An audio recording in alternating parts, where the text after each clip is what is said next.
Hi, this is R from Jane Sees the World. The Hoover Dam on the Nevada-Arizona border is an American icon. I visited it recently and want to share with you what you can expect if you were lucky enough to visit this awesome place also. When you arrive, there is a paid parking garage that had plenty of room for us around 10 a.m. You can't book tickets online beforehand. Tickets are sold the day of, starting at 9 a.m. We went in late June and were able to get tickets with no problem for the next available dam tour. It started an hour later and cost $40. They do not accept national parks passes because the NPS doesn't own the site. There are other tours that don't go all the way into the dam at different prices. After you get your ticket, you wait in a line for a short movie. It only took us about 10 minutes. After the movie, you can go to the overlook, hold on to your hats, or walk through the museum to learn more about the dam. They did a good job on the exhibits and I learned a lot. For example, this project took 2 years less than they expected. That would never happen nowadays. Other fun fact, it wasn't originally christened the Hoover Dam. When FDR dedicated the dam in 1935, he called it Boulder Dam. Congress changed it about 10 years later.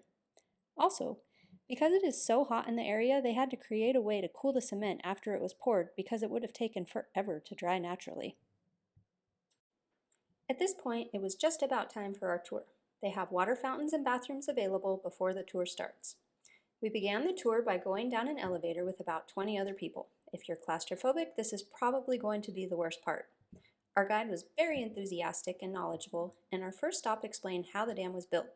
They built 2 dams and removed one after the real one was ready to go. The next room was a power plant where you see some massive turbines. This dam generates enough power for 1 million residents. One thing that I thought was really cool was that when they were building the dam, they hired an artist to make it pretty. So there are really cool Art Deco touches in certain spots. The highlight of the tour was walking through a tunnel. Anyone over 5'9", you're going to have to duck, and looking out at the bridge. At this point, we were smack in the middle of the dam.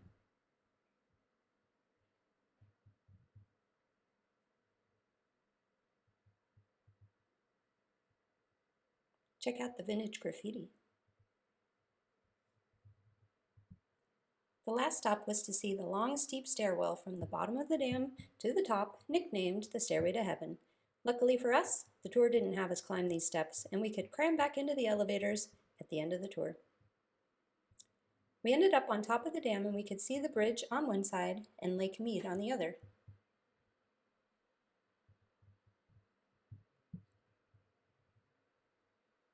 In the late 1990s, the water reached that white rock. It's quite a difference from today.